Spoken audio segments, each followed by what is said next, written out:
everyone, we will start now. As more people join, I will let them in. So Ganesh, let me know if you have started recording and then.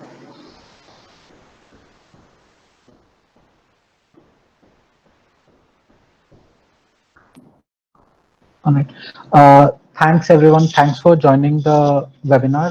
This is the second one in this series of hacking LinkedIn, basically to kind of crack your dream job, as the title reads. Our speaker is Abhishek. Abhishek is a senior software engineer at Omeo in Germany, and yeah, and he is like a top contributor in Quora and also Stack Overflow. So the first webinar I think was more on the static page, the static LinkedIn page, and this will now build upon that.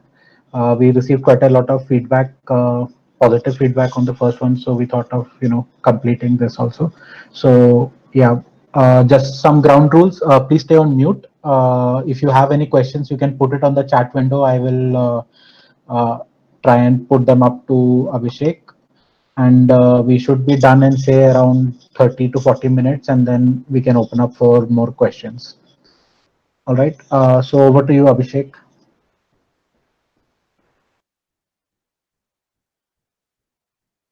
Yes, sorry, I was on mute. Hi, everyone. Welcome to this webinar.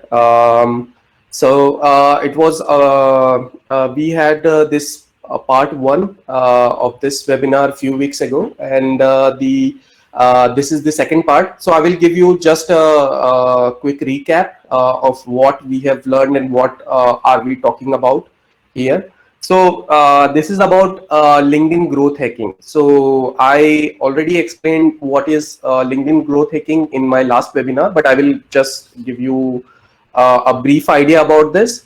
So the agenda of this webinar is why do you want to do growth hacking on LinkedIn, and what it is, and what is LinkedIn search rating, and what are the ways where you can get your dream job, and how you can improve your LinkedIn network.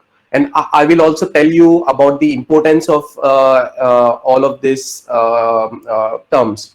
So okay, so I'll just quickly go through the slides so that you can get a pretty basic idea, or probably get a refresher in what we discussed last time.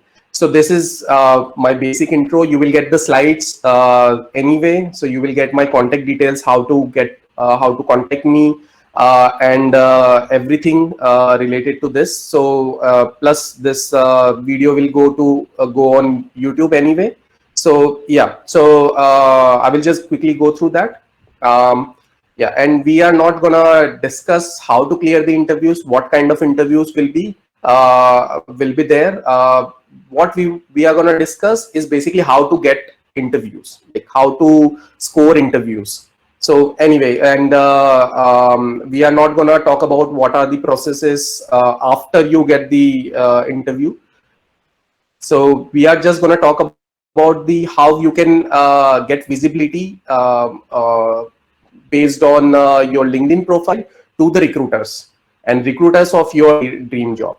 So this is how what we are going to discuss. Okay, so we discussed about how these emails look like, and these are some of the emails that I have received over the period of last few years. So yeah, so we discussed about growth hacking. What are the growth metrics? So there are post views and interaction, profile views, search appearances, connection requests, and emails. So these are the metrics based on which we can calculate how we can like how we are doing or how good our LinkedIn profile is, so something like that. And yeah, so this is how your profile looks like, and these are the profile views, post views, and search appearances. It's basically private to you, and these are my numbers. You can compare it with your numbers. These are some examples of how you can improve keywords and everything. So after that, we talked about what is passive growth hacking. So passive growth hacking is basically improving your LinkedIn profile, like filling up everything in your LinkedIn profile and how you should fill it up. So we discussed about these few topics. I will just quickly go through them, and I have given some examples about what is a good input in those fields and what is not so good. So we talked about this, and again some examples, skills. Then there was recommendations, accomplishments, what should be there, how many projects should be there, and we lastly discussed about projects and courses, how they are important. So, okay, so this was all passive. It was kind of a one-time thing, or probably something which you would do, let's say once in 3 months or something, because you don't change your jobs, you don't work on different projects daily or probably weekly. So these are just one-time things. So what is active growth hacking is basically something which you have to do regularly on LinkedIn, and especially when you are looking for a job, or actively looking for something. For example, it may be some clients or something like that, not only the job, but even if you are not looking for a job, it's a good idea to regularly keep doing these things, so that your search rating keeps improving, because it builds up on that. So it's basically something like how I don't know how do you say it. It basically stacks on top of what you already have. So if you are if your profile is good enough, and you get connection requests, you get visible more, and once you start looking for job, it will be very easy for you to get more visibility.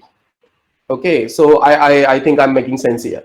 So okay, so let's talk about these, how we can do this. And yeah, in the end of this, I will also ask you that if you want, we can do a live profile review, so that if anyone is courageous enough to have their profile reviewed on this webinar, so they can we can do that if we have time. Okay, so let's start with this. What is active growth hacking? So active growth hacking is basically improving your visibility by active means. So what are these active means? I have listed few active few things here, and they are part of your activity feed. So activity feed is basically whenever you go to someone's profile, you can see that where they have commented, what post they have made, and it's kind of like all the history they have done on LinkedIn. So it can be a blog post, it can be a comment on a certain post, and obviously the post that they make. So the idea is that you should be the crux of this is you should be professional in that, because your history is always visible unless you actively delete things and everything. So you should be professional in all of your conversation on LinkedIn, because it's visible to recruiters, and they are gonna judge you and your profile based on what are there in your profile, including this activity feed.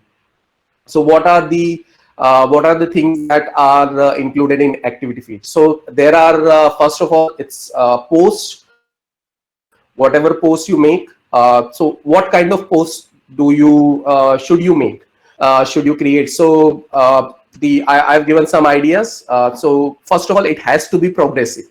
So professional, no doubt it has to be professional, but it has to be progressive as well. So what do I mean by progressive? So it could be it should not show any regressive thought. It should not be anything which could be a red flag for your potential recruiters, potential employers. Something like probably you do not agree on something, especially politics. Whatever happens, don't discuss politics on LinkedIn. Don't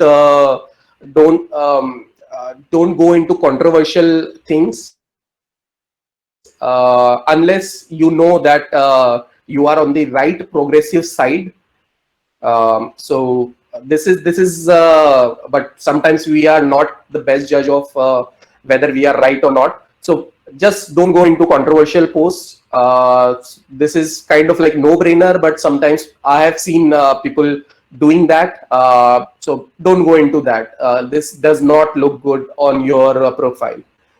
So I will give you an example of what is progressive, and probably you can take some cues from that. Then don't make cheesy posts. Like it you I don't know whether it's easy for others to see this or not, but you can basically identify a cheesy, unprofessional post. I will give you some examples, and it's basically they are kind of like clickbaity. That means that they want people to click on them, some sort of I don't know, riddles, or click if you like if you believe in this or something like that. So they may be good for increasing the interactions, but they are not really a good indicator of a good profile. So probably you should avoid that unless you can pull it off. So again, then the third thing is motivational quotes. So unless you are a motivational speaker or something like Simon Sinek, don't go into motivational quotes, because let's be fair, we are seeing all those motivational quotes from our in our family WhatsApp group already. So nobody wants to see them unless you have some story to tell. Which, and again, don't make it clickbaity. It sounds really bad, even though your story may be really good story of something which happened on your job, in your life. So probably something like that. And again, if it's a story, I would say that you should rather make a blog post instead of, or write an article instead of writing it in post. So again, this is the thing. Opinions, again, I said, you should not put your opinions, or especially the strongly worded opinions, which includes politics. Definitely, politics is always controversial. Even if you do not believe in the post, just ignore it. Don't comment anything, don't make any post which is controversial. Again, it's up to you if you can pull it off, but most of the time it shows you in a negative light. So probably you should not do that. Okay, so we will take an example of that as well. Then there are blogs. So blogs should be about something that is your core competence. So because blogs are massive improvement in your profile. If you have written anything on LinkedIn's blog or any blog and posted your article, that is definitely a really good indicator. Hopefully it should be like it should be on whatever you are trying to get get known for. So for example, I am a software engineer, so if I make a technical post or a post on technical topic, something related to programming, some good like my experience on something which I experienced on my work or something like that. So that should be my goal, like technical topics. But if you are, let's say you are a doctor, I'm just taking a random example. If you are a doctor and you are talking about programming languages, probably you do not want to be known for. Again, so it should be on your core competence. You should be good at that. It's I have seen some blogs where they have made like false statements or something. It was wrong, but still it was there. Uh, Probably you should fact check things as well before posting. That goes same for post as well, not just for. But again, it's like again, you should do that. Blogs are definitely a massive events and a good indicator that you are a professional and you know what you are working for. So definitely post articles. Then there is I've mentioned the link, mentioned the topic, cross posting. So cross posting is basically don't post it at just one platform. So it's not related to LinkedIn, but basically your post should be on multiple platforms because you want different audience to see your post. Like it's basically increasing your reach to those platforms as well.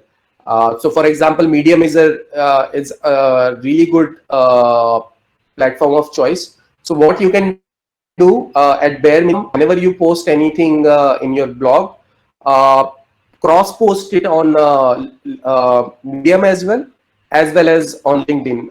So basically, it will live on both the sites, both the platforms, and also mention that this at the end you can mention it like something like this article is cross posted on Medium as well, and here is the link. Or in Medium, this article has been cross posted at LinkedIn, and here is the link. So something like that. This improves visibility, it improves reach. So definitely do that. Then interaction or reactions. So basically, whenever you make any interaction, it affects other people's feed, whoever is in your network. So it could be so interaction reaction, basically if you like or whatever the interaction icons are, like I think they are like, support, curious, or something like that. So whenever you do that, your network sees what you have liked. And sometimes whenever you like something, the post is let's say its ranking improves. So obviously people want you to like their post and everything, but don't like anything which is again controversial, cheesy, or something like that. It's up to you that whether you want people to know that you have liked this thing or not.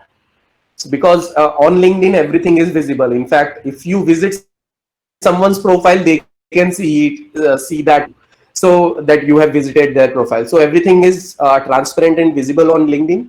So make sure that you don't provide your interaction on those things where you do not want to be known for, unless obviously if you are a politician, you want to like politically motivated post.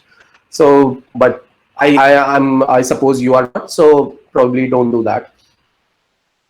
Then comments. Comments are basically, I can say that it's a very powerful tool. So what do I mean by that is you don't have to post anything, and you can just comment on different posts and still improves your profile views and again all the growth metrics. So how you can do that? So basically, what you can do is whenever you see a post where people have posted anything where you have some input to give, definitely do that. And don't be afraid of commenting on post. You can basically comment on any post that you can see, provided that your comment is helpful, it's progressive, it's not like you are not shouting on the original author that you should not do that, or I mean it should not be negative in that sense. So definitely take a look at that. Commenting is really good. It's a I mean, I don't actively do that, but I make sure that I whenever I open LinkedIn, I comment on few posts so that and after that I can see that my I have received more profile views. I have received more connection requests. So it's helpful in networking as well, because people can see that, oh, you have commented this very insightful thing, and it's very helpful, and you must be a professional, so they want to connect with you. So this definitely happens. So definitely try to comment on post, because it's easier than making a post, because you don't have to think about a topic. There is a topic already, you just have to comment your own views. Also, why it is easier, because that post that you are looking, it's already visible to a lot of people already. So that means they are gonna look at the comment section as well. A few people do that, and then your visibility will improve, because the post already has a visibility. It's a greater reach than your post or something like that. So yeah, this is again a better tool. So let's take an example of what kind of post you should make and what kind of post you should not make. So just few examples. So this is a very controversial post made by someone from my second degree connection or something like that.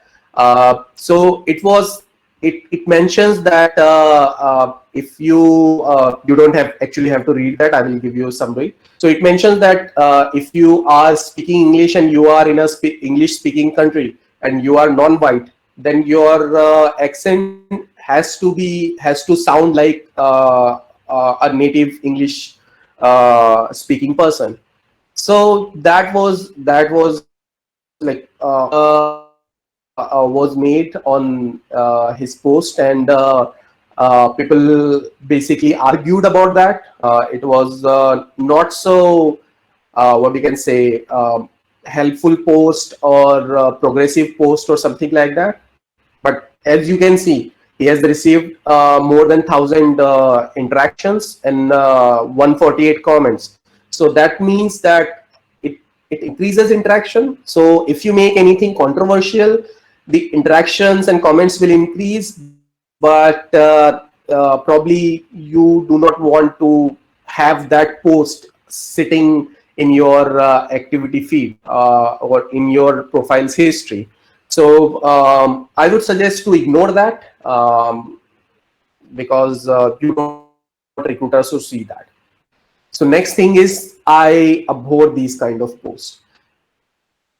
So this is basically a clickbaity thing, because it asks for you to interact so that you can basically participate in this sort of polls. So you should not do that. This is really bad. This is like childish, I can say, unprofessional. Definitely it will increase interaction, but do you want that? It's up to you again. Do you want these kind of interactions? If your professional, if your profession, or if your business can get benefit from this, do that. Like it's up to you. But if you are into, let's say, if you are into just similar to mine, like for example, a software engineer, don't do that. This will not increase your rating, but I mean, it doesn't show you whether you are a good professional or not. So don't do that. A better way to poll is something like this. LinkedIn already has a mechanism where you can post a poll. So if you want the poll, this is a really good option. The only problem is that the interactions are very low in that. So as you can see, so there are 56 votes, but only 12 likes and 2 comments. So this is it has low interactions, but it's more professional this way. So it's up to you whether you want to balance these or not. So it's up to you on that. Next is let's talk about something progressive. So I really like this page. It's called The Female Lead, and they post a lot of progressive thoughts. and sometimes even you don't know whether your opinions are progressive or not. Are they accepted in this progressive society or not? But you can basically follow this page, the female lead, and you can see how progressive posts they make. It's on LinkedIn, so go follow that, and probably repost it, reshare it, or something like that, so that you can show to your potential employers that you are a progressive person. And whenever you are so you are not definitely a racist, you are not anything, all those negative you don't show that you are a negative person. Basically, this is like that, and your team will want to work with you. So if you don't know, I'll just sidetrack a bit. So if you don't know, behavioral interviews are basically the most important interview for any good company, where so whatever I have mentioned in the starting of my slide, it's called FANG. So Facebook, Apple, Amazon, Netflix, Google, these kind of companies, the top tech firms, they take behavioral interviews very seriously. So what are these interviews? So they check whether how would you behave in certain situations. So it could be when things don't go your way, what do you do? So they want your experience, they want your let's say, they want what you did, they want to know. So in those situation, and so the questions would be something like, tell us an example, tell us something where your boss didn't agree with you, and you still know that it was a good change. What did you do? Something like that. So these kind of interviews are very important for an organization, and I have seen people who are really good at technology, really good at the work that they are already doing, but they failed in those behavioral interviews.